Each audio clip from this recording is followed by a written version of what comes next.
ত্রাণ নয়, সিসি ব্লকের মাধ্যমে ভোলা শহর রক্ষা বাঁধ ও নিজেদের ভিটামাটি রক্ষার দাবিতে ভোলায় বিক্ষোভ করছেন স্থানীয় বাসিন্দারা। দর্শক, এই মুহূর্তে আমি রয়েছি ভোলা শহরের যোগীরকুলে অবস্থিত পানি উন্নয়ন বোর্ডের সামনে। আপনাদের জানিয়ে রাখি, মেঘনা নদীর তীব্র ভাঙনের কবলে পড়েছে ভোলা সদর উপজেলার শিবপুর ও দৌলতখান উপজেলার মদনপুর ইউনিয়ন।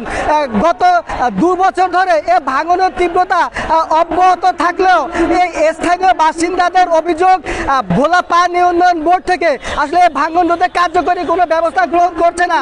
যখনই মেঘনা নদীর তীব্র ভাঙন শুরু হয় তখনই পানি উন্নয়ন বোর্ড থেকে নামে মাত্র কিছু জিও ব্যাগ ডাম্পিং করে এবং সেগুলো ফের নদীতে ভাসিয়ে নিয়ে যায় এবং পুনরায় নদী ভাঙে। এভাবেই সরকারি অর্থ অপচয় হয়, অথচ মেঘনা নদীর ভাঙন রোধে আসলে কার্যকরী কোনো স্থায়ী ব্যবস্থা হচ্ছে না। আপনাদের যদি একটু দেখার চেষ্টা করি, এই মুহূর্তে যে আমি রয়েছি ভোলা পানি উন্নয়ন বোর্ডের সামনে, এই অফিসটি ঘেরাও করে রেখেছে বিক্ষুব্ধ জনতা। আপনাদের যদি একটু জানিয়ে রাখি, কিছুক্ষণ আগে এই যে গেটটি দেখতে পাচ্ছেন, এই গেটের সামনে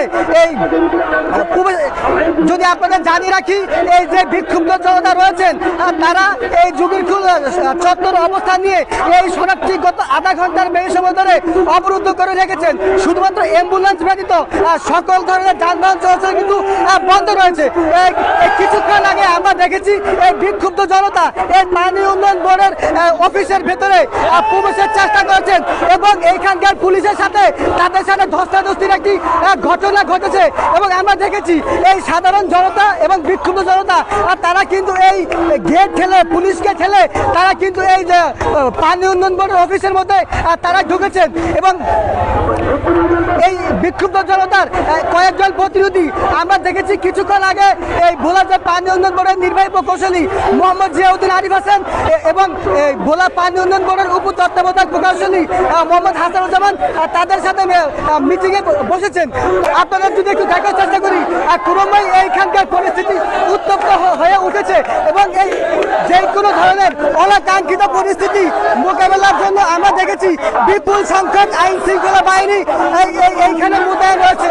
তো বলা চলে নিজেদের ভিটামাটি ও ভোলা শহর রক্ষা বাদে স্থায়ীভাবে ভাঙন রোধ করার জন্য সিসি ব্লকের দাবিতে স্থানীয়দের যে বিক্ষোভ, আসলে এটি তারা বলছেন একদিনের ক্ষোভের বহিঃপ্রকাশ নয়, এটি দীর্ঘদিনের ক্ষোভের বহিঃপ্রকাশ।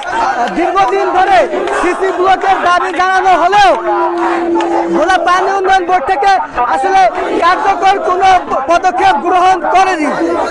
কিছুক্ষণ আগে ভোলা পানি উন্নয়ন বোর্ডের নির্বাহী প্রকৌশলী মোহাম্মদ জিয়াউদ্দিন আরিফ আমাকে জানিয়েছেন স্থানীয়দের যে দীর্ঘদিনের দাবিটি রয়েছে এই দাবিটি সরকারের ঊর্ধ্বতন কর্তৃপক্ষকে জানানো হয়েছে এবং আশা করা যাচ্ছে খুব শীঘ্রই টেকসই সিসি ব্লকের মাধ্যমে ভোলা শহর রক্ষার শিবপুর অংশ এছাড়া দৌলতখান উপজেলার মেদুয়া ইউনিয়নের যে নদী তীরবর্তী বিস্তীর্ণ এলাকা রয়েছে এই এলাকাটি রক্ষার জন্য কার্যকরী পদক্ষেপ গ্রহণ করা হবে।